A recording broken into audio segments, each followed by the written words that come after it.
Nora Parker clutched her baby close to her chest as the first whispers reached her ears in the dry summer of 1882. Walla Walla, Washington had been her sanctuary after fleeing a past that still haunted her dreams, but now the safety she'd crafted was crumbling beneath the weight of vicious rumors. "Did you hear? She wasn't even married when that child came." Mrs. Whitley's voice carried from the mercantile to where Nora stood frozen outside, her market basket dangling from her trembling arm. "I heard she worked in one of those houses in Portland before coming here," another voice chimed in. "Probably doesn't even know who the father is." The words pierced Nora like physical blows. 6 months she'd been in Walla Walla. 6 months of building a quiet life as the seamstress with the gentle hands and sad eyes. 6 months of neighbors smiling and cooing over little James, her 8-month-old son with his father's dark curls and her own hazel eyes. Now those same neighbors crossed the street to avoid her. "Come on, Jamie," she whispered, adjusting her son's blanket against the late April chill. "We need to get home." Her small, rented room above the laundry had once felt like a triumph, the first place that was truly hers. Today, it felt like the walls were closing in, trapping her with the shame that wasn't hers to bear. The truth was both simpler and more complicated than the gossips imagined. She had been married, properly and legally, to Thomas Parker in Sacramento. They'd been childhood sweethearts, married at 19 with dreams as vast as the western sky.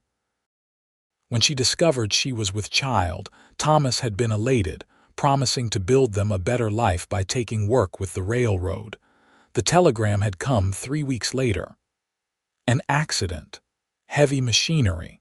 Thomas Parker, gone at 21, leaving his young widow alone to birth their son. Nora had survived by taking in mending until she could no longer hide her pregnancy, then sold nearly everything they owned to buy train tickets north to Washington Territory, where no one knew her story. She told people in Walla Walla that she was a widow because it was true, but perhaps her youth and the absence of extended mourning had fed suspicions. Now, as she climbed the narrow stairs to her room, she could feel the walls of opportunity closing in again. She'd been here before the whispers, the accusations, the sudden loss of work. In Sacramento, the landlord's wife had decided a pregnant widow with no family was likely a fallen woman lying about her circumstances. She'd been evicted with 2 weeks' notice. James fussed in her arms as she entered their small room, his tiny face scrunching with hunger. Settling in the rocking chair by the window, she unbuttoned her bodice to nurse him, gazing out at the dusty Main Street below. The spring air carried the scent of fresh rain and horse manure, the contradictions of a frontier town still finding its footing. "What are we going to do, Jamie?" she whispered, stroking his soft cheek. "We can't run again. I'm so tired of running." Tomorrow she would face Mrs. Avery, who'd commissioned 3 dresses for her daughters. Would the woman still welcome Nora into her home now that rumors painted her as a woman of loose morals? And what of the church sewing circle that provided half her income through regular mending and alteration jobs? A knock at her door startled her, causing James to pull away from her breast with a startled cry. Hastily adjusting her clothing, Nora rose to answer it, heart pounding. Mrs. Lowry, the laundress and her landlady, stood there with an uncomfortably pinched expression. "Mrs. Parker," she began, her eyes fixed somewhere over Nora's shoulder. "There's been talk." Mrs. Lowry, the older woman, held up a weathered hand. "I don't need explanations. What you did before you came here isn't my business, but I run a respectable establishment." Nora felt the blood drain from her face. "I've paid my rent on time every month. I've caused no trouble. It's not about the money, girl. It's about reputation. I've got customers threatening to take their washing elsewhere if I continue housing." She trailed off, then straightened her shoulders. You have until the end of the month. 2 weeks. 14 days to find new lodgings in a town where her name was quickly becoming synonymous with sin. I understand, Nora said, summoning dignity from some hidden reserve. Thank you for the notice. After Mrs. Lowry departed, Nora sank back into her rocking chair, James now sleeping against her shoulder. Tears threatened, but she blinked them away. Crying never solved anything. Planning did. She had some savings, not much, but perhaps enough for train fare to Seattle or even further north. The territories were full of towns needing skilled seamstresses, but the thought of starting over again, alone with her child in another strange place, made her bones ache with weariness. At 22, Nora Parker felt ancient, ground down by circumstance and the cruelty of those who claimed Christian charity while dispensing none. Morning came too quickly. Nora dressed in her best work dress, a modest navy blue cotton with white collar and cuffs. She pinned her chestnut hair severely at the nape of her neck and placed James in the small wooden cradle Thomas had crafted during their brief marriage, one of the few possessions she couldn't bear to sell. "I'll be back for lunch, my love," she told her sleeping son, pressing a kiss to his forehead. Mrs. Lowry had agreed, grudgingly, to listen for the baby while Nora kept her appointment at the Avery house. The walk through town was an exercise in humiliation. Women who had greeted her warmly just days before now turned away, shepherding their daughters from her path as though moral failings might be contagious. The mercantile owner watched her pass with naked disapproval in his gaze. By the time she reached the Avery residence, one of the grandest homes in Walla Walla with its wraparound porch and gabled windows, Nora's spine was rigid with defensive pride. The housekeeper who answered her knock didn't invite her in. "Mrs. Avery says your services won't be needed after all," she stated flatly. "I've already purchased the fabric and cut the patterns to her specifications," Nora protested. "The work is half completed. She says to keep the deposit and the fabric. Good day, Mrs. Parker." The door closed with finality, leaving Nora standing on the porch, her sewing basket feeling leaden in her grip. The deposit would help, but it was the lost income from future work that threatened her precarious stability. As she turned to leave, she spotted Caroline Avery, the eldest daughter, at 17, peering at her from an upstairs window. The girl raised her hand in a small wave before disappearing behind the curtain. At least, someone still saw her as human. Her next stop was meant to be the church, where she had planned to collect mending from the pastor's wife. Instead, Nora found herself walking toward the cemetery on the town's edge, drawn by an inexplicable need to speak to Thomas, even if only in spirit. The graveyard was empty save for an old man tending a plot in the far corner. Nora found a bench beneath a cottonwood tree and sat, setting her basket beside her. In the distance, mountains rose blue and permanent against the sky. "I don't know what to do," she whispered, imagining Thomas could hear. "I've tried to live honorably, to raise our son the way we planned, but it seems no matter how I conduct myself, people are determined to see the worst." The breeze stirred the new leaves overhead, their whispering like a response she couldn't quite interpret. A shadow fell across her, and Nora looked up, startled to find a man standing nearby. He was tall, perhaps 30, with the lean build of someone who worked outdoors. His clothes marked him as a rancher or cowboy, sturdy pants tucked into well-worn boots, a faded blue shirt with the sleeves rolled to expose tanned forearms. A dark Stetson was pulled low over eyes she couldn't quite see. "Begging your pardon, madam," he said, his voice a low rumble with hints of a Texas drawl. "Didn't mean to disturb your privacy." Nora hastily wiped at her cheeks, mortified to realize she'd been crying. It's a public place, sir. You've disturbed nothing. He nodded, then gestured to the bench. Mind if I sit? Been riding since dawn, and these legs aren't as young as they used to be. Despite her caution around men, especially strangers, something in his manner put her at ease. Please. He settled at the far end, respectful of her space, and removed his hat to reveal sandy brown hair and a face weathered by sun and wind. His eyes, she noted with surprise, were a striking blue against his tanned skin. Samuel Dawson, he introduced himself. Most folks call me Sam. Nora Parker, she replied, then immediately wondered if she should have used a false name, given how quickly her reputation was deteriorating in Walla Walla.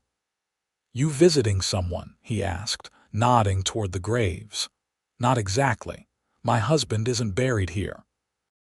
She hesitated, then added, he died before we came to Walla Walla. Sometimes I just need a quiet place to think. Sam nodded as though this made perfect sense. Cemeteries are good for that. Everyone's equal here and nobody's in much of a hurry. A smile touched the corner of his mouth. Plus the residents don't gossip. The comment, delivered without knowledge of her situation, startled a laugh from Nora. An advantage I hadn't considered. They sat in companionable silence for a moment before Sam spoke again. I've got a place about 10 miles outside town. Don't get in much except to buy supplies and post letters. Heading to the mercantile now, actually. Nora tensed slightly. Then I won't keep you, Mr. Dawson. The mercantile closes early on Wednesdays. Sam, he corrected gently, and I'm in no hurry. Been trading with old Hammond for years. He'll wait if it means a sale. As if summoned by mention of the store, Nora suddenly remembered she needed thread and buttons to finish Mrs. Avery's rejected dresses items she might be able to sell to someone else. But the thought of facing Mr. Hammond's judgment made her stomach twist. Sam must have noticed her expression change. Something troubling you, Mrs. Parker? Nora, she returned his earlier correction, and it's nothing. I just remembered an errand I've been putting off. At Hammond's. When she nodded, he continued, well now, that's fortunate. I could use a woman's opinion on fabric. My housekeeper's birthday is coming, and I thought to get her something nice, a dress length perhaps, but I'm hopeless at such things. Nora saw through the transparent excuse, but appreciated the kindness behind it. Here was a stranger offering her the shield of his company without demanding explanations. I'd be happy to help, she said, gathering her sewing basket. Though I should warn you, I'm not currently in favor with much of Walla Walla's society. Sam rose, settling his hat back on his head. Fortunate then that I've never much cared for society's opinions. He offered his arm in a gentlemanly gesture. Shall we? Nora hesitated only briefly before placing her gloved hand on his sleeve. Something about Samuel Dawson's steady presence made her feel safer than she had in months. The walk to Hammond's mercantile was short, but gave Nora time to observe her unexpected companion. Sam Dawson moved with the easy confidence of a man comfortable in his own skin. His boots were quality leather but well worn, his clothing practical rather than fashionable. The gun belted at his hip looked as natural as his arm or leg, a tool rather than a statement. As they approached the store, Nora's steps faltered. Through the large front window, she could see Mrs. Hammond and 3 other women from the church sewing circle gathered near the counter, their heads bent in conversation. Sam felt her hesitation and slowed. Second thoughts. They're talking about me, she admitted quietly. The rumors started yesterday. His blue eyes sharpened with interest. Rumors? That I'm not really a widow, that James, my son, was born out of wedlock. The words burned her throat, that I worked in a house of ill repute before coming here. Sam's expression darkened briefly before settling into careful neutrality. And are these things true? No, Nora said firmly. I was married in a church in Sacramento. My husband died in a railroad accident before our son was born. I've never been anything but a seamstress and a wife." Her voice cracked slightly. "And now a mother." He studied her face for a long moment, then nodded once. "That's good enough for me, Nora Parker. Now let's go buy some thread and show those gossips what you're made of." Before she could protest, Sam placed her hand firmly in the crook of his arm and guided her toward the mercantile's entrance. The bell above the door announced their arrival, and the conversation inside ceased abruptly. Mr. Hammond emerged from behind the counter, his usual friendly greeting noticeably absent as his gaze landed on Nora. Then he registered Sam's presence, and his demeanor shifted. "Mr. Dawson, wasn't expecting you until next week. What brings you to town early?" "Ran out of coffee," Sam replied easily. "And Mrs. Parker here has kindly agreed to help me select a gift for Mrs. Winters. Her taste is considerably better than mine." The women from the sewing circle had gone silent, watching the exchange with undisguised interest. Nora recognized Mrs. Whitley, whose voice she'd overheard the previous day among them. "I see," Mr. Hammond said, his tone carefully neutral. "Well, the fabric is along the back wall. Let me know if you need anything cut." "Actually," Nora found her voice, "I need thread to match this." She produced a scrap of the blue silk from Mrs. Avery's commissioned dress. "And pearl buttons, if you have them." Mr. Hammond looked as though he might refuse her, but Sam's presence seemed to make him reconsider. "Check the notions cabinet, third drawer for the buttons."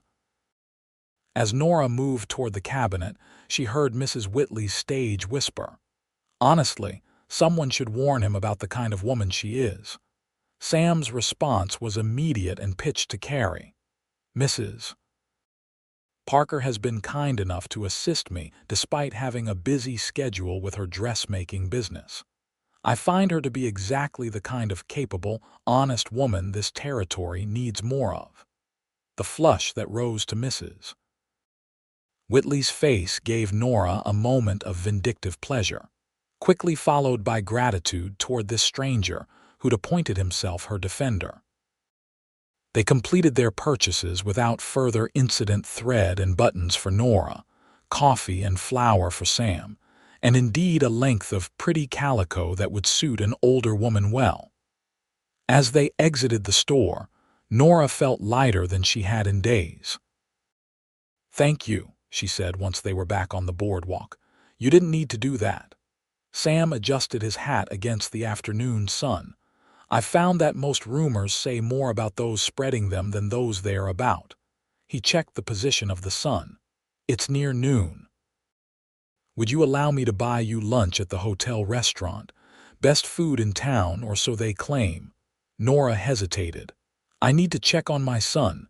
Mrs. Lowry, my landlady, is watching him, but I promise to be back." "Of course. Another time, perhaps." He tipped his hat. "It was a pleasure meeting you, Nora Parker." "The pleasure was mine, Sam Dawson." She extended her hand, which he took gently. "And I would like that lunch if the offer remains open tomorrow." A slow smile spread across his face, warming his blue eyes. "I'll call for you at noon if that suits." "It does." Nora provided her address, then headed back toward her lodgings with a strange flutter in her chest that she hadn't felt since Thomas courted her years ago. James was awake and fussy when she returned, his face red from crying. Mrs. Lowry handed him over with visible relief. "Been wailing for near 20 minutes," she said. "Nothing would settle him." "He's probably hungry," Nora soothed, cradling her son against her shoulder. "Thank you for watching him." Mrs. Lowry nodded stiffly. "While you're here, Mrs. Parker, I should mention that I've had another inquiry about your room. Given the circumstances, I'd appreciate if you could vacate by week's end instead of month's end." The brief happiness Nora had felt in Sam's company evaporated. "That's 3 days from now." "Our agreement was for 2 weeks' notice." "Yes, Well, situations change. The laundress wouldn't meet her eyes. I'm sure you understand. Once alone with James, Nora allowed herself a moment of despair. 3 days to find new lodgings in a town where her reputation was in tatters. 3 days to somehow salvage her business and provide for her son. As she nursed James, her mind turned to Sam Dawson. There had been something solid about him, something trustworthy despite their brief acquaintance.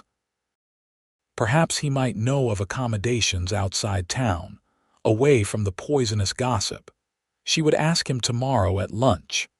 For now, she had dresses to finish, dresses that might never be worn, but represented the last of her dignity as a craftswoman. Morning brought no relief from her worries. Nora woke early, James still sleeping beside her in the trundle bed they shared. The spring air held a damp chill that seeped through the thin walls of her room. Today, she would need to begin packing their meager belongings. Again. The constant uprooting was wearing on her spirit, but for James, she would find strength. Mrs. Lowry wasn't in the laundry when Nora came downstairs, but a note waited. Wash day. Back at noon. Nora was relieved. Facing her landlady's disapproval first thing would have further dampened her spirits. She prepared a simple breakfast for herself, feeding James mashed porridge that he accepted with varying degrees of enthusiasm. His first tooth was coming in, causing him discomfort that translated to fussiness and poor sleep for both of them. Just a little more, she coaxed, making a game of the spoon approaching his mouth. That's my good boy. A knock at the door startled her. It was barely 8 o'clock, too early for most callers. Setting the spoon down, she lifted James onto her hip and went to answer. Caroline Avery stood on the threshold, her blonde hair neatly braided, wearing a plain walking dress that nonetheless spoke of wealth in its fine material. "Miss Avery," Nora said, surprise evident in her voice. "Is something wrong?" The girl glanced nervously over her shoulder. "May I come in?" "I don't have much time. Mother thinks I'm visiting Sarah Williams to practice piano." Nora stepped back, allowing the teenager entry. "Of course." Caroline entered, her gaze sweeping the modest room with interest rather than judgment. When her eyes landed on James, she smiled. "What a handsome boy," she said. "May I hold him?" The request was so unexpected that Nora nodded without thinking, carefully transferring James to the girl's waiting arms. Caroline handled him with natural ease, cooing softly. "I have 4 younger siblings," she explained, noting Nora's surprise. "Mother's last came when I was 12, so I've had plenty of practice." "You're very good with him," Nora acknowledged, clearing breakfast dishes from the small table. "But I'm sure you didn't risk your mother's displeasure just to hold my son." Caroline's expression turned serious. "No. I came to apologize for my mother's behavior. The dresses you were making, they're beautiful. I saw the work you'd done before she sent them back." "Thank you," Nora said, touched by the girl's kindness. "But you needn't apologize for your mother. Someone should." Caroline bounced James gently when he fussed. "The things people are saying about you, they're cruel and unfounded. I heard Mrs. Whitley start the rumors, and I know why." This caught Nora's full attention. "Why?" "Because her son William asked about you at Sunday dinner. Said you were the prettiest widow in town and wondered if it would be appropriate to call on you." Caroline rolled her eyes. "Mother Whitley has her heart set on him marrying Judith Prescott, whose father owns the bank. She couldn't have him interested in a seamstress, no matter how respectable." The revelation stunned Nora. Her reputation, her livelihood, her home all threatened because a mother didn't approve of her son's passing interest. Words failed her. "Horrible," Caroline supplied. "I know, that's why I brought this." She shifted James to one arm and reached into her reticule, withdrawing an envelope. "It's not much, just my pin money saved over the winter, but it might help until this blows over." Nora stared at the envelope, conflicting emotions washing through her. Pride urged her to refuse, but practicality reminded her of James's needs. "I couldn't possibly, please," Caroline interrupted. "Consider it payment for the dresses you won't be making us now, or a loan if you prefer." After a moment's hesitation, Nora accepted the envelope. "A loan, then." "I'll repay you when I'm established again." The girl nodded, satisfied. "There's something else. Mrs. Winters, she runs the boarding house on Pine Street, doesn't believe the gossip. Her nephew works for the railroad in Sacramento and confirmed your husband's accident when she wrote asking. She said you'd be welcome there if you need a place." Tears pricked behind Nora's eyes at this unexpected kindness. "Thank you for telling me." Caroline handed James back, her expression turning anxious. "I should go before I'm missed, but Mrs. Parker, not everyone believes the worst.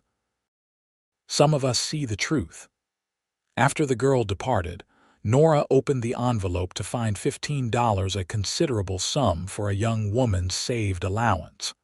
Combined with her own meager savings, it might sustain them for a month while she rebuilt her business. The morning passed in a flurry of activity as Nora began packing their belongings and finishing the last of Mrs. Avery's rejected dresses. Perhaps Mrs. Winters would know someone who might purchase them. As noon approached, she changed into her second-best dress, a forest green cotton with black piping that Thomas had always admired, and arranged her hair more carefully than usual. James, sensing her improved mood, babbled happily in his cradle. "We're having lunch with a gentleman today," she told him, straightening his small outfit. "A nice cowboy who stood up for Mama yesterday." The words felt strange on her tongue. Since Thomas's death, she'd avoided male company entirely, focusing solely on survival and her son. The prospect of sharing a meal with Sam Dawson shouldn't cause this nervous flutter in her stomach. It was merely gratitude, she told herself, for his kindness at the mercantile. Mrs. Lowry returned from her morning deliveries just as Nora descended the stairs with James. The laundress's face was pinched with displeasure.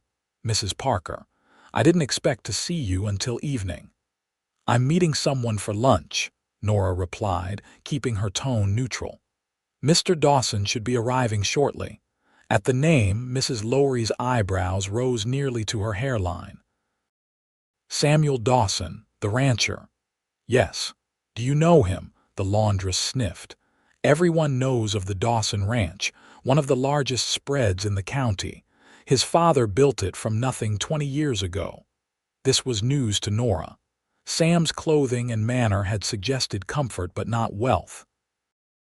Before she could respond, another knock came at the door. Mrs. Lowry hurried to answer it, her demeanor shifting to obsequious politeness when she found Sam standing on the threshold. "Mr. Dawson, what an unexpected pleasure, Mrs. Lowry," he greeted her with a polite nod, his gaze moving past her to find Nora. Today he wore a clean white shirt beneath a dark vest, his usual dusty trail clothes replaced with town attire. His hat was in his hands, revealing hair still damp from washing. "Mrs. Parker," he said, his smile warming as it reached her. "Ready for lunch?" "Yes, thank you." Nora stepped forward, James secure in her arms.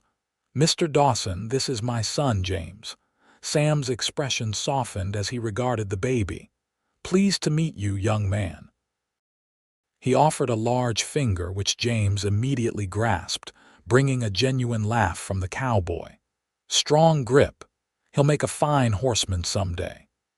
The easy way he included her son, with no hesitation or judgment about her status as a young widow, further endeared him to Nora.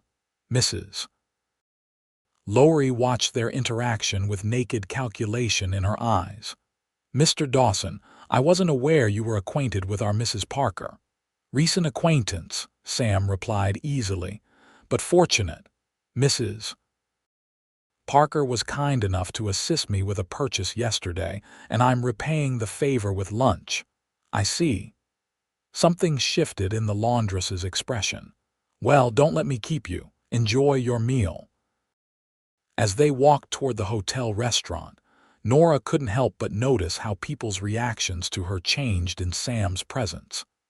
Those who had been avoiding her now nodded politely, their judgment temporarily suspended by her association with a man of apparent standing. "You didn't mention you were a prominent rancher," she said once they were seated at a corner table in the restaurant, James contentedly exploring a wooden spoon the waitress had provided. Sam shrugged, his broad shoulders moving easily beneath the well-worn vest. "Didn't seem relevant at the time. It's my father's legacy more than my accomplishment." Mrs. Lowry suggested it's one of the largest spreads in the county. 3,000 acres, give or take. He said it without pride, merely stating fact. Good grazing land and enough water to see us through dry summers. "We run about 800 head of cattle and keep 24 horses." Nora tried to imagine such vastness. "And you manage this alone?" "No, madam. I've got 6 ranch hands year-round, more during roundup and branding. Mrs. Winters, my housekeeper, has been running the house since my mother passed 10 years back." The mention of Mrs. Winters reminded Nora of Caroline's morning visit. "I understand Mrs. Winters also runs the boarding house on Pine Street," Sam nodded. "Her sister's place. Agnes helps out there 3 days a week, mostly with the cooking. Makes the best apple dumplings you've ever tasted." He tilted his head, studying her. "Why do you ask?" Nora hesitated, but something in Sam's steady gaze encouraged honesty. "My landlady has asked me to leave by week's end. I'm told Mrs. Winters might have a room available." Anger flashed across his face before he controlled it. "Because of these rumors?" "Yes." "Damn, excuse me, that's not right." He leaned forward, lowering his voice. "Agnes is a fair woman. If you need a reference, I'd be happy to provide one." "Thank you, but that won't be necessary." Nora explained about Caroline's visit. "It seems Mrs. Winters has already made inquiries about me." Sam nodded, a smile touching the corners of his mouth. "That sounds like Agnes. Doesn't trust gossip, wants facts." Their conversation was interrupted by the arrival of their food, thick slices of roast beef with potatoes and gravy for Sam, chicken and dumplings for Nora. As they ate, talk turned to lighter subjects. Sam told stories of life on the ranch, describing cattle drives and the changing seasons on the plains. Nora shared anecdotes about particularly challenging sewing projects and James's developing personality. By the time they finished their meal, Nora felt more at ease than she had in months. Sam Dawson was easy to talk to, a good listener with a dry humor that drew genuine laughter from her. "May I call on you again?" he asked as they walked back toward the laundry. "I'll be in town through Saturday on business." The request shouldn't have surprised her, yet it did. "I'd like that," she admitted, "though by tomorrow I'll likely be at the Pine Street boarding house. All the better. Agnes makes sure her boarding house serves decent coffee, unlike that mud water at the hotel." He smiled down at her, the afternoon sun catching in his blue eyes. "Tomorrow evening. Say around 7. 7 would be fine." They had reached the laundry, and Sam tipped his hat in farewell. "Until tomorrow, then, Mrs. Parker." "Until tomorrow, Mr. Dawson." As Nora watched him walk away, she felt something that had been tightly coiled within her begin to loosen. Hope, perhaps, or simply the relief of finding kindness where she least expected it. Inside, Mrs. Lowry was waiting, her earlier displeasure replaced with a calculating friendliness. "Did you enjoy your lunch, Mrs. Parker?" "Very much, thank you." "Mr. Dawson is quite the catch," the laundress continued, following Nora toward the stairs. "His ranch is said to be worth a small fortune." Nora paused, turning to face her landlady directly. "Is that why you're suddenly speaking to me civilly? Because you saw me with a wealthy man, Mrs. Lori had the grace to flush. I'm merely making conversation. No, you're reconsidering your decision to evict me now that you think I might have a powerful friend. Nora's voice was calm but firm. But your first instinct was to believe the worst of me without evidence, and that speaks volumes about your character. The laundress's mouth opened and closed without sound. I'll be gone by Friday as requested, Nora continued. In the meantime, I'd appreciate being left to pack in peace. She climbed the stairs with her head high, James babbling against her shoulder. Only when the door closed behind them did she allow herself a moment of trembling reaction to her own boldness. Your mama just stood up for herself, she whispered to James, and it felt wonderful. The next morning, Nora visited the Pine Street boarding house. Mrs. Winters proved to be a robust woman in her 50s with silver-streaked dark hair and keen brown eyes that seemed to miss nothing. "So you're the young widow who's got tongues wagging," she said after introductions. "Let's have a look at you." Agnes Winters circled Nora slowly, taking in her modest dress, well-mended gloves, and the careful way she held James. "Samuel speaks highly of you," she finally said, "and my nephew confirmed your husband's accident with the railroad company records." "Thank you for taking the trouble to verify my story," Nora said sincerely. "Few have bothered." Agnes snorted. "People prefer juicy gossip to dull truth. Come, I'll show you the room." The available accommodation was on the second floor, larger than her current lodgings with a small adjoining space perfect for James's cradle. The window overlooked a small garden rather than the street, offering privacy and quiet. "It's lovely," Nora said, bouncing James gently as he began to fuss. "How much is the weekly rate?" $4, including breakfast and dinner. "No cooking in rooms, but there's a common kitchen for tea and such. No gentlemen callers upstairs, no excessive noise after 9. Agnes rattled off the rules efficiently.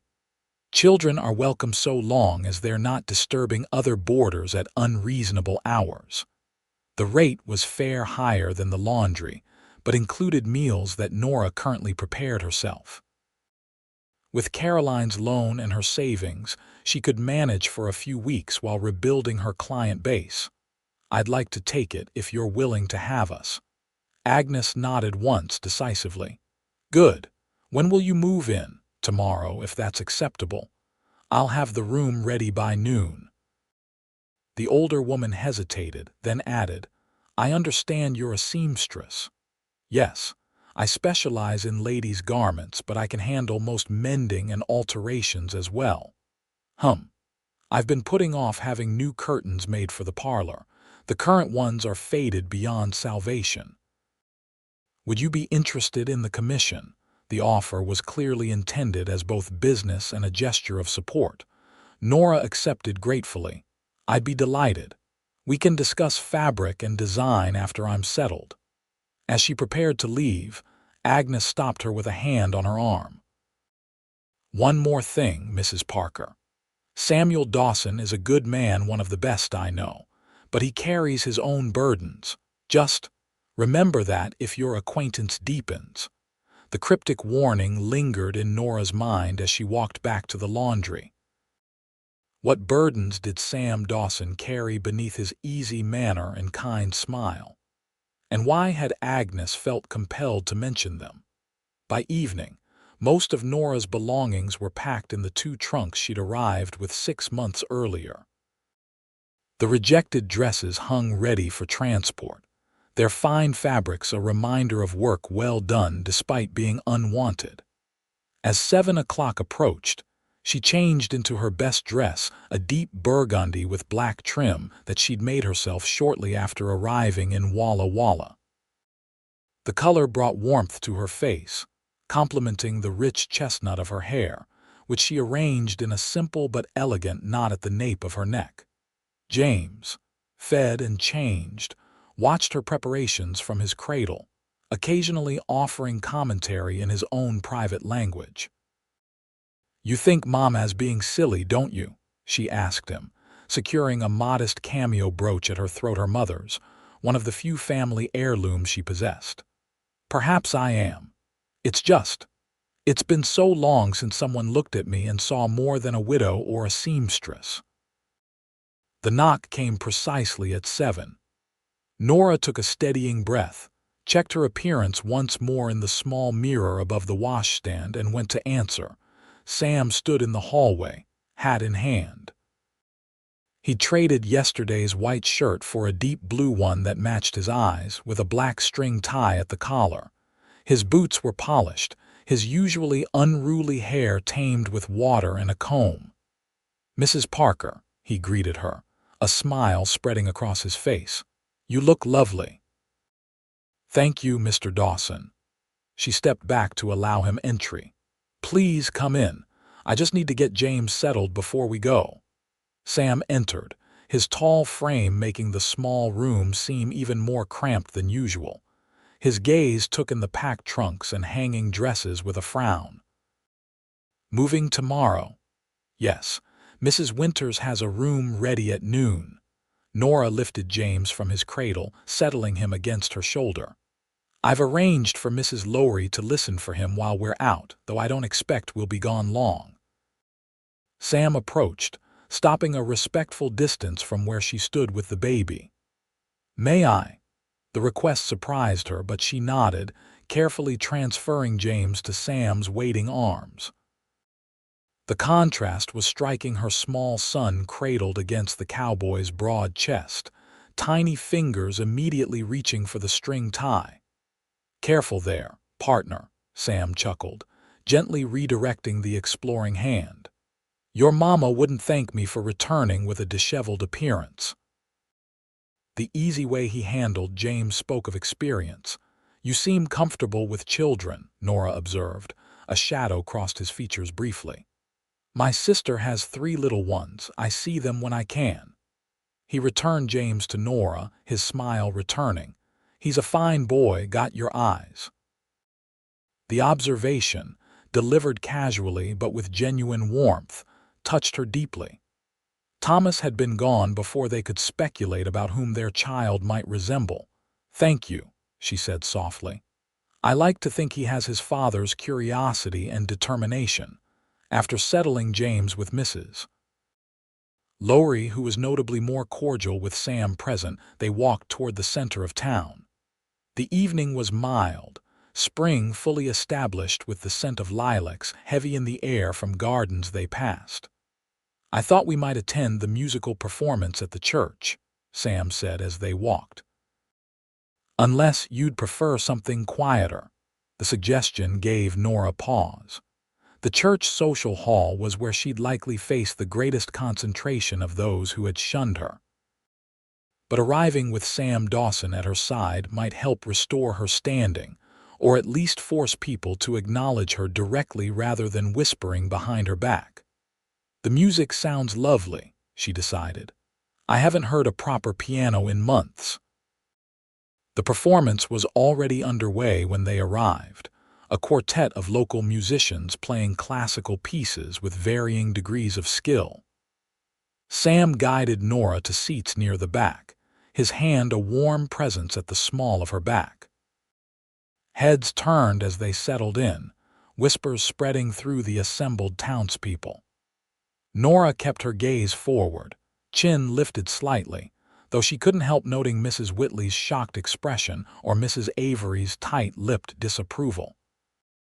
During intermission, several people approached Sam, conversations carefully directed around Nora's presence until he deliberately included her. "Mrs. Parker just helped me select fabric for new curtains at my ranch house," he told Judge Wilson and his wife. "Her eye for color is remarkable." "Is that so?" Mrs. Wilson replied, forced by courtesy to acknowledge Nora directly. "You're a seamstress, I understand." "Yes, madam. I specialize in ladies' garments."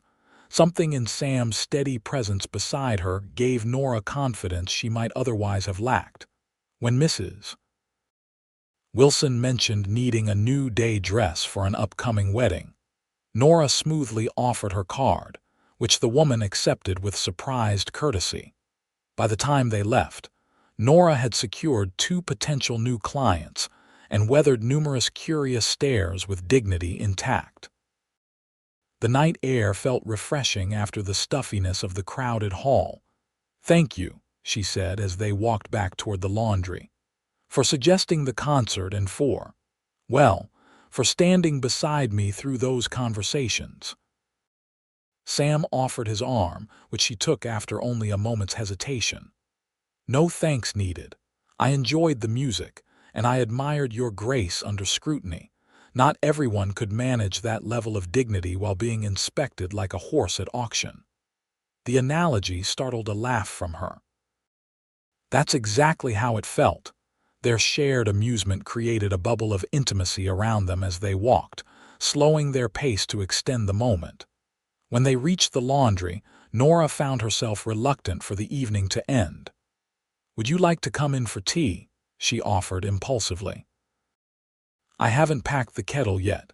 Sam hesitated, glancing up at the darkened windows above. "I don't want to give the gossips more fuel."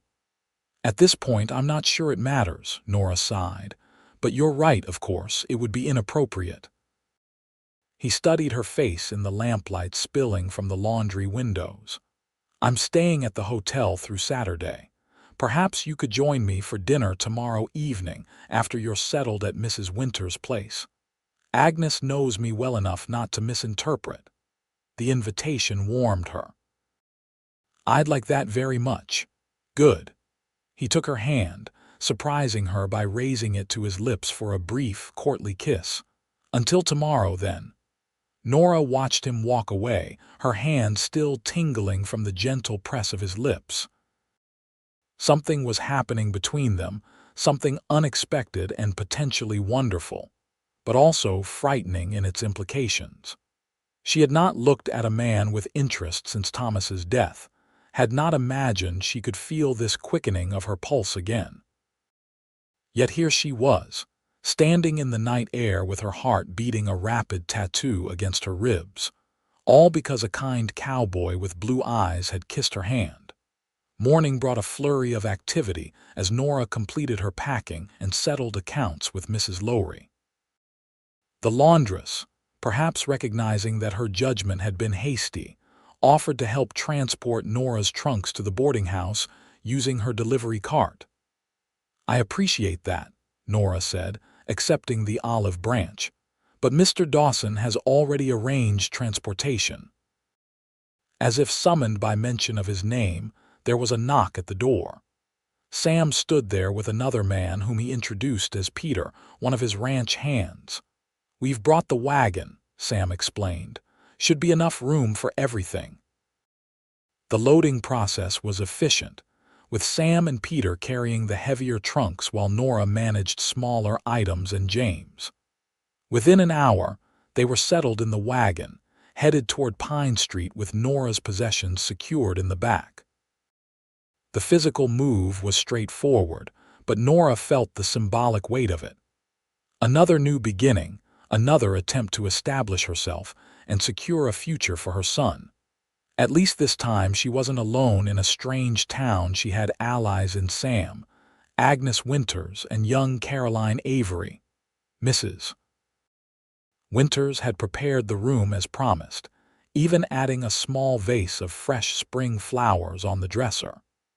She fussed over James while Sam and Peter carried up the trunks, cooing to the baby in the same no-nonsense tone she used for everything else. "He's got a good disposition," Agnes declared, bouncing James on her knee. "Takes after his mother, I imagine." Once everything was arranged to Nora's satisfaction, Sam dismissed Peter with instructions to return to the ranch, then lingered in the doorway of her new room. "It suits you better than that cramped space at the laundry," he observed. "It does," Nora agreed, looking around the sun-filled room with its cheerful yellow curtains and clean, if worn, carpet. "James will have room to crawl here. He's not mobile yet, not quite, though he's trying. Rocks on his hands and knees but hasn't figured out forward motion yet." She smiled at the thought. Once he does, I suspect life will become considerably more complicated. Sam laughed. I remember when my nephew hit that stage. Suddenly nothing below knee height was safe. The mention of family reminded Nora of Agnes's cryptic comment. What burdens did Sam carry? She almost asked directly but hesitated, not wanting to press too soon into personal territory. Instead, she said, "Thank you again for your help today. And for dinner tonight, I'm looking forward to it." "As am I." He glanced at his pocket watch. "I have some business at the bank, but I'll return at 6 if that suits." "Perfectly." After he departed, Nora began unpacking, starting with James's things to establish a familiar area for him in this new space. Agnes returned shortly with a small basket of sewing supplies. "Thought you might want to measure for those curtains while the light's good," she explained. "I've got some fabric samples from Hammond's to consider." As they discussed colors and styles, Nora ventured a personal question. "Mrs. Winters, how long have you known Mr. Dawson?" Agnes measured thread against a needle before answering. "Known Samuel since he was born. Worked for his family since I was 17, that's 33 years now. Helped raise him after his mother passed." He mentioned that was 10 years ago. Yes, consumption took her. Hard on both Samuel and his father. She set down the needle, giving Nora her full attention. "He's a good man, honorable, but he's had his share of troubles." Nora hesitated, then decided direct inquiry was best. "Yesterday you mentioned he carries burdens." "I've been wondering what you meant." Agnes studied her thoughtfully before responding. "Not my place to tell his story, but I will say this: Samuel lost more than his mother 10 years back. There was a young woman, Elizabeth Harrow. They were engaged to be married." "What happened?" "Same outbreak of consumption that took his mother took her too. Samuel was 20 then, just starting to take on more responsibility at the ranch. Hit him hard, the double loss. He threw himself into work after that, rarely socializing beyond what business required." The revelation gave new context to Sam's kindness toward her. Perhaps he recognized the shadow of grief she still carried, having walked that path himself. "Thank you for telling me," Nora said quietly. "It helps to understand." Agnes nodded, returning to her sewing samples. "Just remember, past sorrows shape us, but they needn't define our futures." The words stayed with Nora as she finished unpacking and prepared for dinner. She chose a deep blue dress that complemented her eyes, arranging her hair more elaborately than usual with a few soft curls framing her face.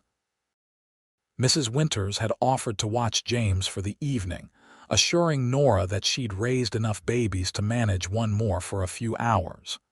"You enjoy yourself," she'd insisted. "That boy of yours will be fine with me." Sam arrived precisely at 6, wearing a formal suit that transformed his usual rugged appearance into something more refined, though no less masculine. He'd trimmed his beard and combed his hair neatly back from his forehead. "You look beautiful," he said when Nora descended the stairs to meet him. "Thank you.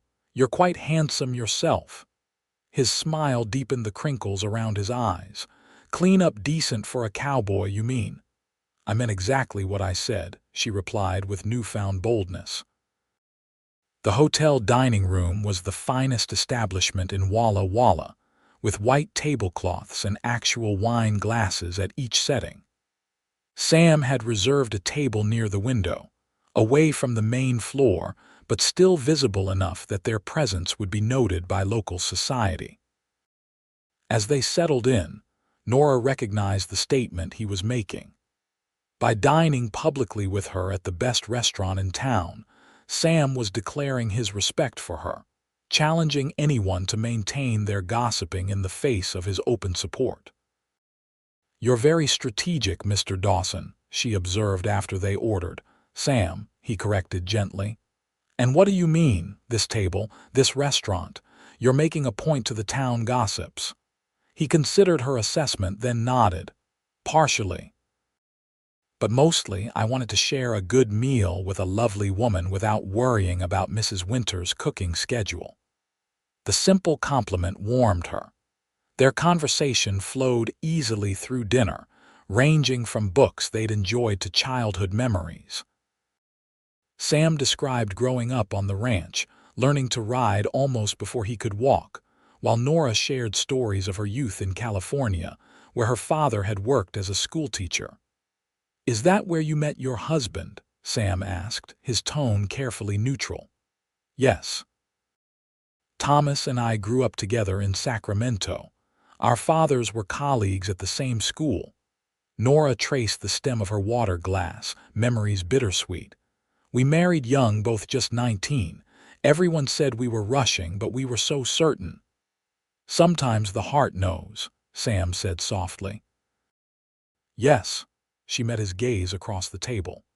"We had 8 months together before the accident. Not nearly enough time, but I'm grateful for every day. And for James." Sam nodded, understanding in his eyes. "Mrs. Winters mentioned you know about Elizabeth." "Only that you were engaged and that she passed from the same illness as your mother." Nora hesitated. "I'm sorry for your loss. It was a long time ago."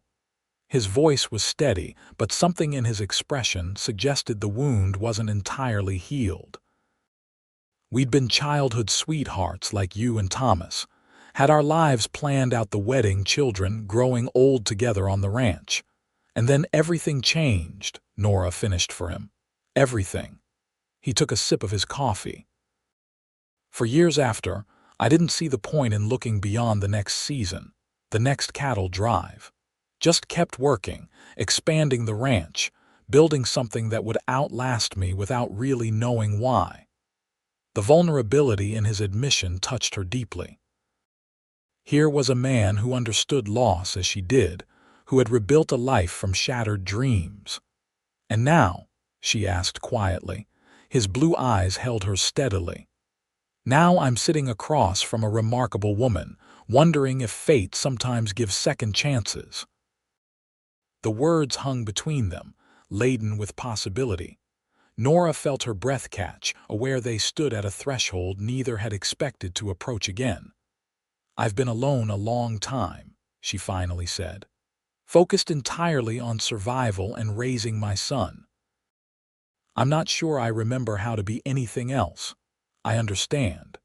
Sam reached across the table, his hand stopping just short of hers. "I'm not asking for promises, Nora, just possibility." She closed the distance between their hands, her smaller one resting atop his. "I think I can manage possibility." The smile that spread across his face was like sunrise breaking over the plains, warm and full of promise. They lingered over dessert, reluctant to end the evening. When they finally left the restaurant, the spring night had turned cool and Sam immediately offered his coat. The weight of it settled around Nora's shoulders, carrying his scent leather, sandalwood, and something uniquely him. The walk back to the boarding house seemed too short. On the porch, shielded from direct view of the street by climbing roses just coming into bloom, they paused. "When do you return to your ranch?" Nora asked, reluctant to say goodnight. "Day after tomorrow." Sam stood close enough that she could feel the warmth radiating from him, though he maintained a respectful distance. "I'd like to call on you again tomorrow if I may. I'd like that." She slipped off his coat, returning it with reluctance. "Perhaps you could meet James properly. I'm sure he'd enjoy a walk in the park if the weather holds. I'd like nothing better." Sam accepted his coat, his fingers brushing hers in the exchange. "Nora, I want to be clear about something. Yes, my interest in you is serious. I know we've only just met, but I feel a connection I haven't felt in a very long time." His voice was low, earnest. "If that frightens you, or if you need more time before considering anything further, I understand completely."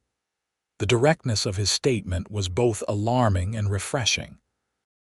No games, no hidden intentions, just honest emotion offered without demand. It doesn't frighten me, she said after a moment. It surprises me. I never expected to feel this way again. Nor I. He stepped slightly closer, moving slowly as if approaching a skittish horse. May I kiss you good night? The question, so properly asked yet carrying such intimate weight, made her heart skip. Yes. Sam's hand came up to cup her cheek, his touch gentle as he leaned down. The kiss was brief, a warm press of lips that conveyed respect as much as attraction, yet Nora felt it down to her toes. When he pulled back, his eyes had darkened to the color of twilight skies. "Good night, Nora Parker," he said softly. "Good night, Sam Dawson." She watched him descend the steps and walk away, his tall figure gradually disappearing into the darkness. Only when he was completely gone did she touch her fingers to her lips, still feeling the imprint of his kiss. Inside, Mrs. Winters was rocking James in the parlor, the baby sound asleep against her shoulder. "Had a fussy spell about an hour ago," she reported in a hushed voice. "Nothing serious, just missing his mama, I expect. Settled right down after I walked him a bit." "Thank you for watching him," Nora said, carefully taking her son. "I hope he wasn't too much trouble." Agnes waved away the concern. "That boy's an angel compared to some I've tended." "Now tell me about dinner. Samuel looked very handsome when he called for you." Nora felt a blush rising. "It was lovely, the food was excellent, and the company," Agnes's knowing eyes missed nothing. "The company was wonderful," Nora admitted. "He's asked to call again tomorrow." The older woman nodded approvingly. "Good. About time that man started living again instead of just existing." She patted Nora's arm. "You go on up now. Growing boys need their rest, and so do their mamas." That night, Nora dreamed of Sam, not passionate dreams, but gentle ones filled with sunlight and laughter, James toddling between them in a meadow bright with wildflowers. She woke feeling more rested than she had in months, despite James waking twice for feeding. The morning brought a delivery, a bouquet of spring flowers with a note in Sam's bold handwriting. "Looking forward to our walk. Meet you at 2:00. Nora placed the flowers on her windowsill, their bright colors bringing life to the room. As she arranged them, she caught sight of her reflection in the mirror and paused, surprised by the woman looking back at her. There was color in her cheeks, a lightness to her expression that had been absent for too long. Is this what happiness feels like? She wondered. Or just its beginning? The answer, she decided as she dressed James for the day, didn't matter yet. For now, it was enough to feel possibility blooming like the flowers on her sill. Sam arrived promptly at 2:00, bringing with him a small carved wooden horse. "For James," he explained, presenting the toy. "Whittled it myself during breaks on cattle drives. Not much else to do during night watches." The gift touched Nora deeply, not for its monetary value, which was negligible, but for the thought behind it. This was a man who made things with his hands, who created rather than destroyed. They walked to the small park near the center of town, James secured in Nora's arms. The day was perfect for strolling, warm sunshine tempered by a gentle breeze, trees fully leafed in vibrant spring green. "I've been thinking," Sam said as they followed the winding path around a small pond. "My ranch is about 10 miles out of town, not an impossible distance, but not convenient for regular visits either." "No, I suppose not," Nora agreed, uncertain where he was heading with this observation. "I maintain a small house in town, nothing fancy, just a 2-bedroom place I use during winter when ranch work slows. It's been sitting empty most of the year." He glanced at her, gauging her reaction. "Would you consider renting it? The rate would be fair, and you'd have more space than at the boarding house." The offer was unexpected and potentially perfect. A house would give her room for a proper workshop, space for James to grow, independence from boarding house rules. "That's very generous," she said carefully. "But I wouldn't want charity." "It's not charity," Sam assured her. "The place needs a tenant to keep it from sitting empty, and I'd rather rent to someone I trust than a stranger. You'd be doing me a favor." Nora wasn't entirely convinced by this reasoning, but recognized the practical advantages of his offer. "I'd need to see it first." "Of course. I can show you tomorrow before I head back to the ranch."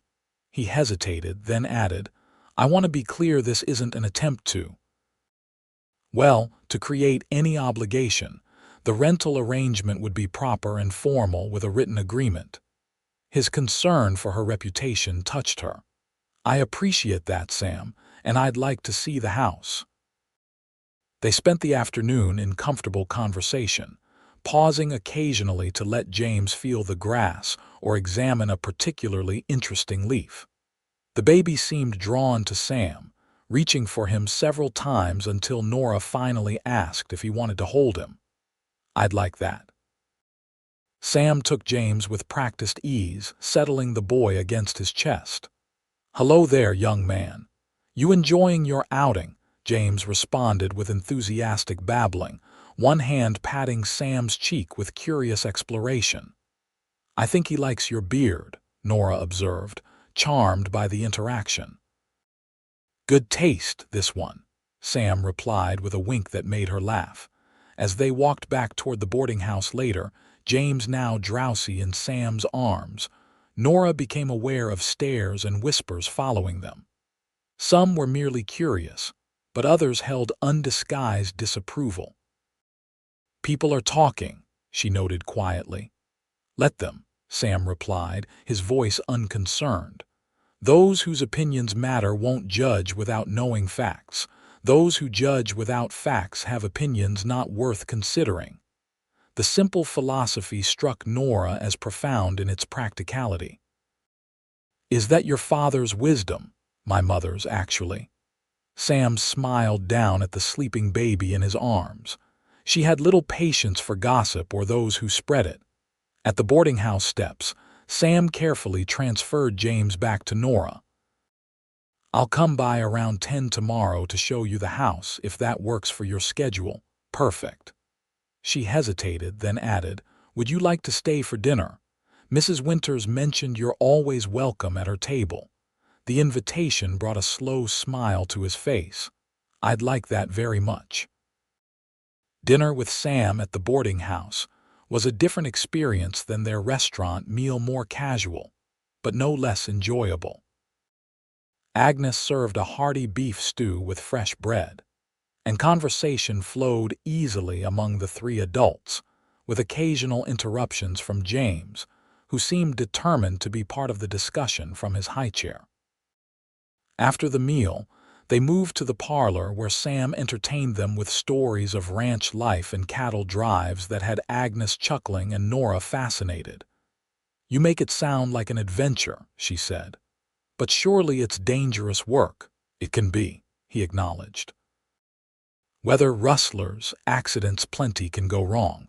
But there's something about working with the land and animals that feels right, even on the hardest days." When he finally rose to leave, Nora walked him to the door. In the small foyer sheltered from Agnes's view in the parlor, Sam took her hand. "Thank you for today," he said softly, "for sharing your time and your son with me. Thank you for the flowers, and for the toy. James loves it." She glanced down at their joined hands, marveling at how natural it felt. Words failed her, emotions too new and complex to articulate. Instead, she rose on tiptoe and pressed a quick kiss to his cheek. His eyes darkened with pleasure at the gesture. "I'll see you tomorrow morning, Nora." She watched him walk down the path, her heart lighter than it had been in years. The house Sam showed her the next day exceeded her expectations.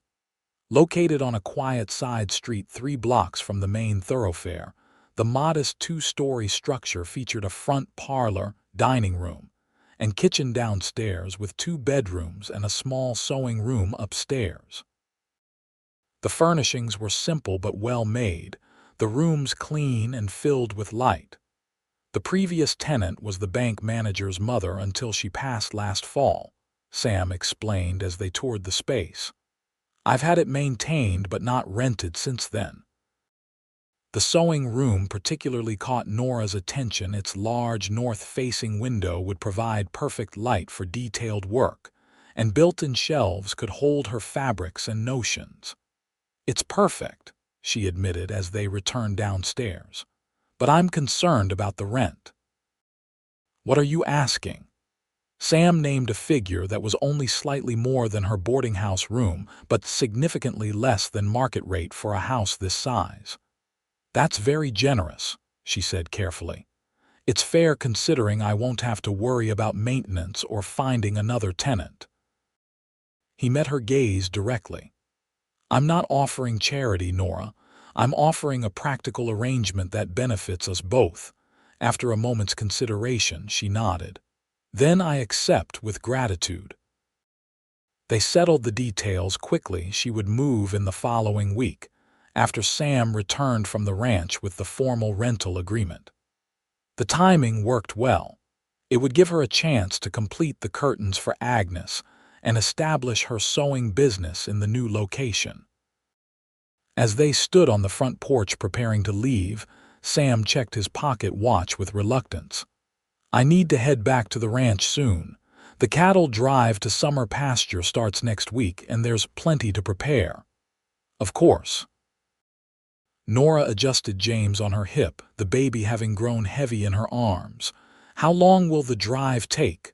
About 2 weeks if weather cooperates. He hesitated, then added, I'd like to write to you if that would be welcome. The request warmed her. I'd like that very much. And perhaps when I return. He stepped closer, his voice dropping. Nora, I know this has happened quickly between us, but I can't remember when I've felt so drawn to someone.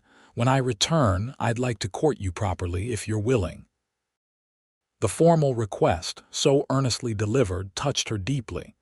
This was no passing interest or casual flirtation. Sam Dawson was declaring serious intentions. I'd like that, she said softly. Very much. Relief and happiness spread across his face. May I kiss you goodbye then? It will be a long 2 weeks. In answer, Nora shifted James to one arm and stepped closer. Sam's kiss was gentle but held promise of return, of deepening connection, of possibilities neither had expected to find again. When they parted, he touched James's cheek with a gentle finger. You take care of your mama while I'm gone, young man. The baby gurgled in response, bringing smiles to both adults. Safe travels, Nora said as Sam descended the porch steps. He turned at the gate, hat already settled on his head against the midday sun. I'll see you soon, Nora Parker. Watching him walk away, Nora felt an unfamiliar emotion expand in her chest, not quite happiness, but its precursor. Hope. The next 2 weeks passed in a flurry of activity. Nora moved into the house Sam had offered, finding it even more perfect than her initial impression. James seemed to thrive in the new space, especially enjoying the small fenced backyard where Nora could let him lie on a blanket in dappled shade. True to his word, Sam wrote regularly brief letters that arrived via ranch hands coming to town for supplies. He described the cattle drive, the changing landscapes, how he thought of her in quiet moments under star-filled skies. Each letter Nora read multiple times, savoring his words and the growing connection between them. She replied with equal honesty, sharing her days establishing her sewing business in the new location, James's attempts at crawling, and her own reflections on their budding relationship. Writing to Sam became a cherished part of her routine, a chance to articulate feelings that were evolving from cautious interest to something deeper. In town, attitudes toward her were slowly shifting. Mrs. Winters had made it clear to her boarding house guests that the rumors about Nora were unfounded, and her public association with Sam Dawson, a respected rancher, helped rehabilitate her standing. New clients began to seek her out, including, surprisingly, Mrs. Wilson, who commissioned 2 dresses after seeing the quality of Nora's work on the boarding house curtains. Even Mrs. Avery had thawed slightly, acknowledging Nora with a curt nod when they passed in the street.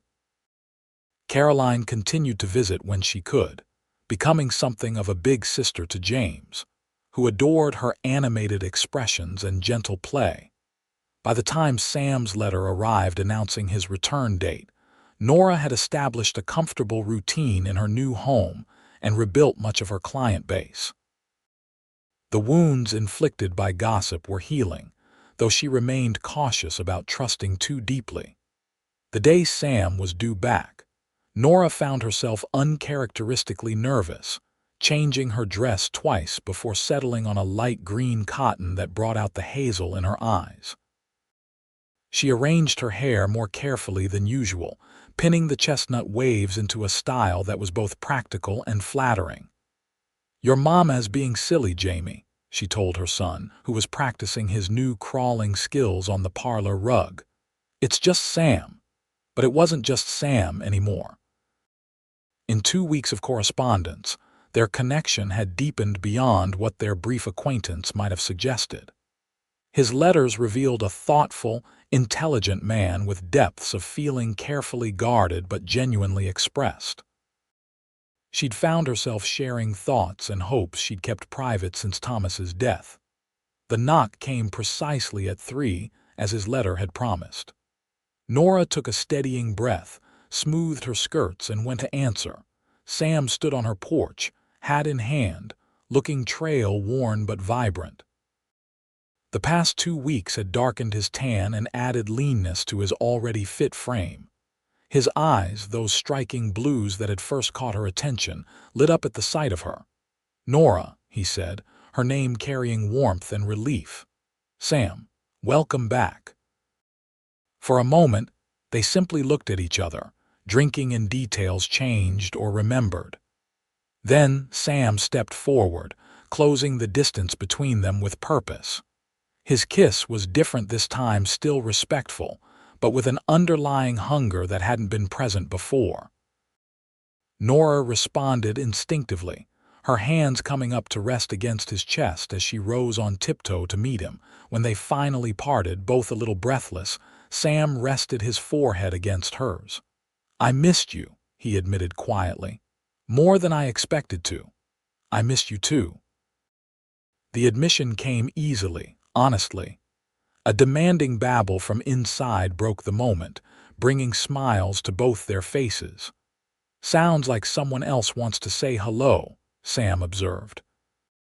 Inside, James had managed to pull himself up against a footstool and was bouncing with excitement at the sight of visitors. When he spotted Sam, his face lit with recognition, arms reaching up in clear demand. "Well now, look at you standing." Sam crouched to the baby's level. "You've been growing while I was gone, young man," James responded with enthusiastic gibberish, nearly overbalancing in his excitement. Sam caught him before he could fall, lifting him easily into strong arms. "Careful there, partner. Don't want to take a tumble when you're showing off your new skills." The easy way Sam interacted with James touched Nora deeply. He treated her son not as an obligation to be tolerated, but as a person to be cherished, a distinction that spoke volumes about his character. They spent the afternoon catching up, Sam filling in details from his letters about the cattle drive while Nora shared news of her growing business.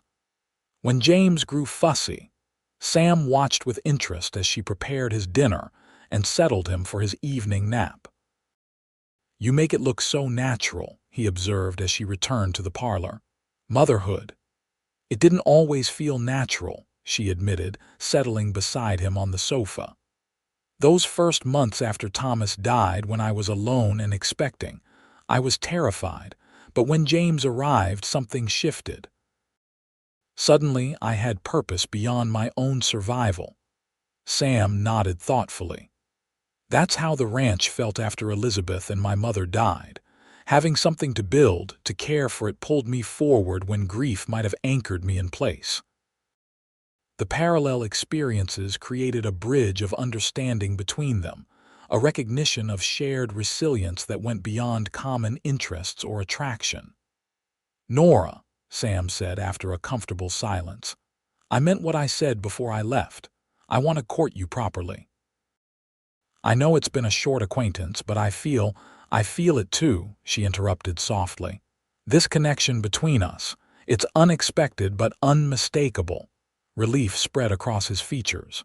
"Then you'll allow me to call on you regularly to see where this might lead?" "Yes." The answer came without hesitation. "Though we should be mindful of James. He's at an age where he becomes attached easily, and I wouldn't want." "I understand." Sam took her hand gently. "We'll move at a pace that respects your concerns for your son. And Nora," he met her gaze directly, "I want you to know that I see you and James as a package. My interest in you includes my interest in being part of his life, whatever form that might take." The words eased a worry she hadn't fully acknowledged that a man might want her, but consider her child a burden. Sam's straightforward acceptance of James as integral to any relationship with her spoke volumes about the man he was. Over the following weeks, their courtship progressed with both passion and prudence. Sam called regularly, sometimes for formal outings to town events, other times simply joining Nora and James for quiet evenings at home. He brought small gifts, a carved toy for James, wildflowers gathered on his ride to town, a book of poetry Nora had mentioned enjoying. The physical aspect of their relationship developed with equal care, passionate kisses exchanged when James was napping, hands lingering during casual contact, embraces that grew increasingly difficult to end. But Sam never pressed for more, respecting the boundaries Nora established without complaint or pressure. In mid-June, he invited them to visit his ranch. "Nothing formal," he assured her when she hesitated. "Agnes will be there to maintain propriety. I just want to show you and James the place that means so much to me." The invitation touched her. "We'd like that very much." The Dawson Ranch exceeded Nora's expectations. Nestled in rolling hills 10 miles from Walla Walla, the property centered around a handsome 2-story house built of local stone and timber. Outbuildings, corrals, and a large barn created a self-contained community, with ranch hands' quarters set a respectful distance from the main house. "My grandfather started with 50 acres and a dream," Sam explained as he drove their buggy along the main approach. "By the time my father inherited, it had grown to 500. Now it's over 3,000. It's beautiful," Nora said sincerely, taking in the verdant pastures and distant mountains. Agnes Winters greeted them at the house with evident pleasure, immediately claiming James for a tour of the kitchen gardens while Sam showed Nora the main house. Built with both comfort and practicality in mind, the house reflected the Dawson family's prosperity without ostentation. The furniture was solid and well-crafted, the rooms spacious and filled with light. Family photographs and heirlooms personalized the space, giving Nora glimpses into Sam's history.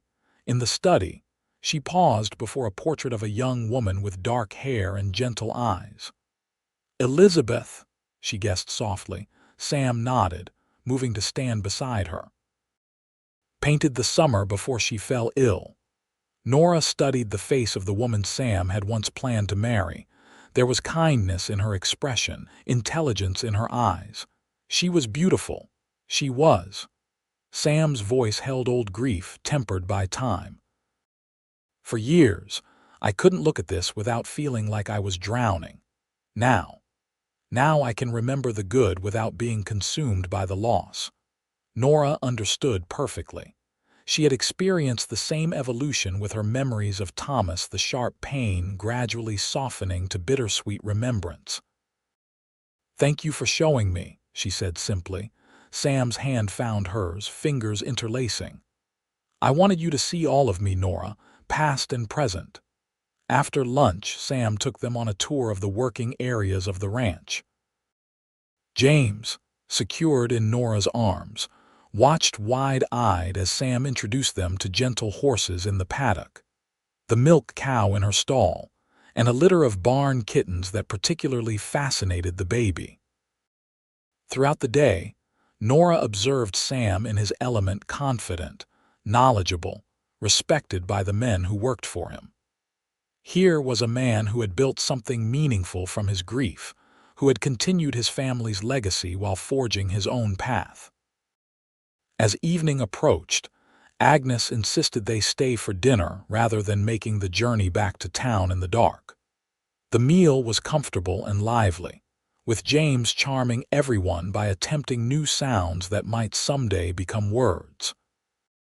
After dinner, with James drowsing in a makeshift bed Agnes had prepared, Sam invited Nora to join him on the wide front porch. The summer evening was perfect, warm air scented with wildflowers, stars beginning to appear in the deepening blue of the sky. They sat side by side on a porch swing, Sam's arm resting comfortably along the back behind Nora's shoulders. For a time, they simply enjoyed the peaceful moment, the gentle creak of the swing marking the passage of time. "I could be happy here," Nora said softly, the thought escaping before she fully considered it. Sam turned to look at her, something intense kindling in his eyes. "Could you?" The question hung between them, weighted with implications both acknowledged and unspoken. This was no casual inquiry, but an opening to a conversation that could change both their lives. Nora met his gaze steadily. "Yes, I think I could." Sam's hand moved from the swing to her shoulder, a gentle touch that nonetheless seemed to burn through the fabric of her dress. "Nora," he began, his voice deeper than usual, "I know it's only been 2 months since we met. Some might say that's not long enough to know one's heart, but I think when you've lost as we have, you recognize true connection when you find it again." She nodded, words momentarily beyond her as emotion tightened her throat. "I love you," he continued simply. "I love your strength, your grace under pressure, your devotion to your son. I love the way you see the world, the way you've rebuilt your life from tragedy. I love who I am when I'm with you, more hopeful, more alive than I've been in years." Tears filled Nora's eyes at the naked emotion in his declaration. No man had spoken to her with such heartfelt honesty since Thomas, and perhaps not even then. They had been so young, their love real but untested by life's hardships. "I love you too," she whispered, the admission both terrifying and liberating. "I wasn't looking for love again. I thought that part of my life was finished. But you made me remember what it feels like to hope, to dream beyond mere survival." Sam's smile was like sunrise breaking over the plains. He shifted on the swing to face her fully, taking both her hands in his. "Then I need to ask you something important." He took a deep breath. "Nora Parker, would you consider becoming my wife, sharing this ranch, this life with me, letting me help you raise James as my own son?" Though she had sensed the conversation moving in this direction, the actual proposal still took her breath away. Marriage to Sam would mean security for herself and James. Yes, but more importantly, it would mean building a life with a man she had come to love deeply in a remarkably short time. "Yes," she said, her voice steady despite the tears now flowing freely. "Yes, I would like that very much." Sam released her hands only to frame her face gently, thumbs brushing away tears before he leaned in to seal their commitment with a kiss that promised a lifetime of shared moments. They agreed on a simple wedding in late July, giving them time to make necessary arrangements and the community time to adjust to their news. Sam insisted on having a proper announcement published in the town newspaper, stating clearly that Mrs. Nora Parker, widow of Thomas Parker of Sacramento, would be wedding Samuel Dawson, owner of the Dawson Ranch. "Let's leave no room for misunderstanding or gossip," he said firmly. The announcement had its intended effect. Those who had been most vocal in spreading rumors about Nora suddenly found themselves at odds with one of the most respected men in the county. Apologies began to appear, some sincere, others transparently self-serving, as people realized their mistake. Mrs. Avery was among the first to make amends, arriving at Nora's house with a basket of preserves and an uncomfortable expression. "Mrs. Parker, I owe you an apology," she stated without preamble. "I allowed myself to believe unkind rumors without seeking the truth.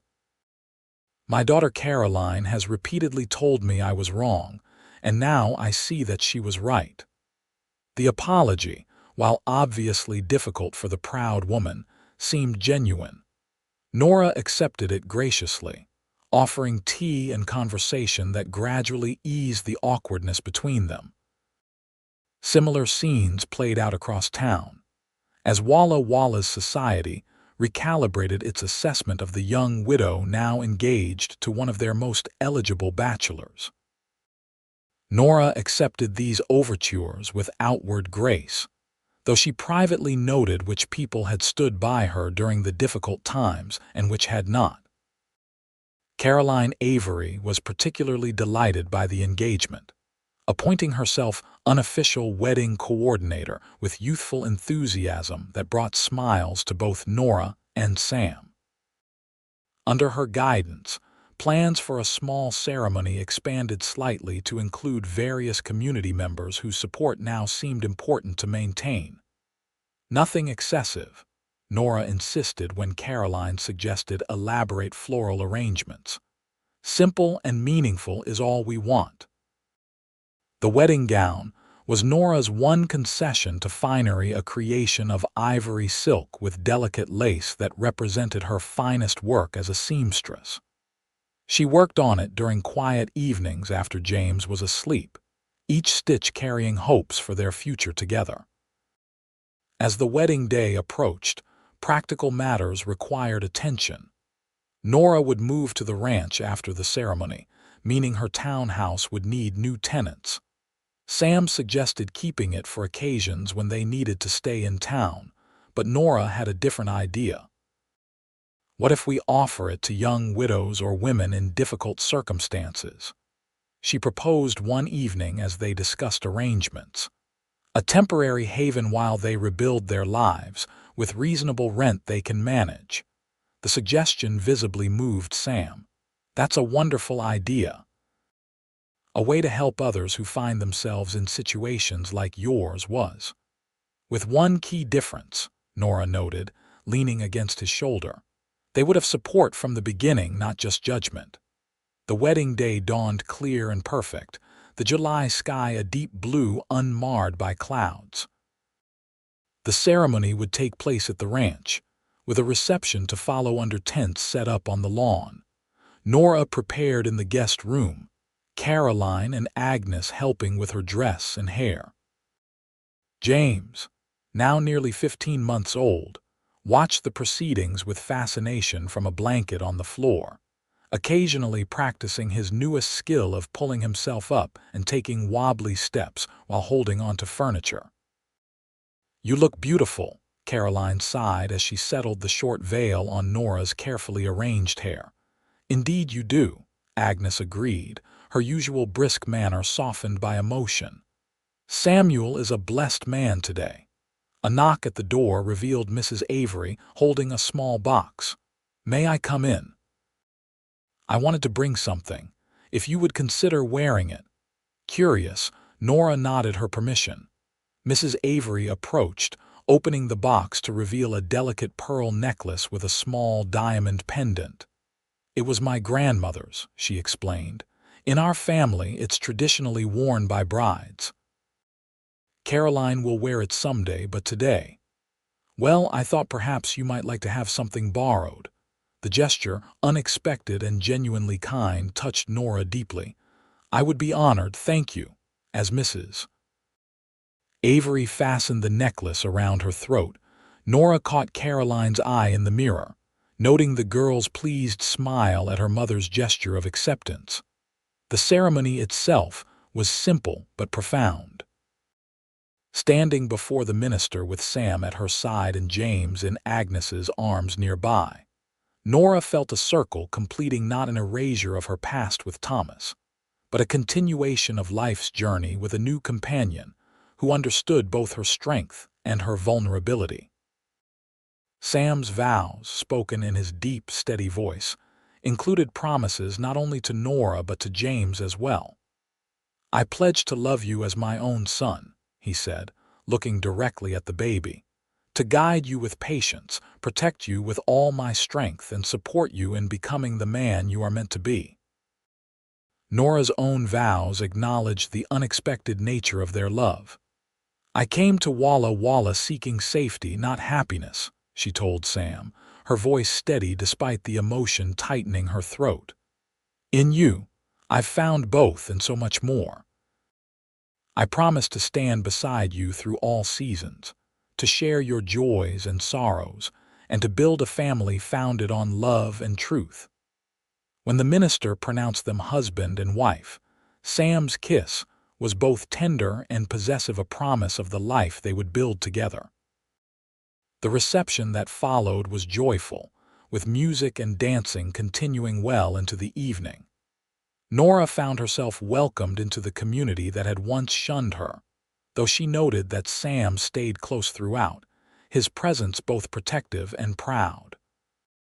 As sunset painted the sky in brilliant oranges and pinks, Sam found Nora sitting on the porch steps, watching James toddle back and forth between Caroline and Agnes on the lawn nearby. "Happy, Mrs. Dawson?" he asked, settling beside her. The new name brought a smile to her lips. "Very happy, Mr. Dawson." Sam took her hand, his thumb tracing gentle circles on her palm. "I've been thinking about what you said that first day at the Mercantile about the rumors poisoning your reputation, your life here. That seems a lifetime ago now. Yes, but it matters still." He raised her hand to his lips, pressing a kiss to her fingertips. "Those women tried to wash their hands of you, to treat you as something contaminated, but you were always pure, always honorable." Nora leaned against his shoulder, watching their son. For James was truly their son now in every way that mattered. Laugh as Caroline pretended to chase him across the grass. "You washed away their poison," she said softly, "with your belief in me, your public support." Sam shook his head. "No, love. I merely recognized the truth that was already there. You washed away the poison yourself, with dignity and perseverance that earned respect from anyone worth knowing."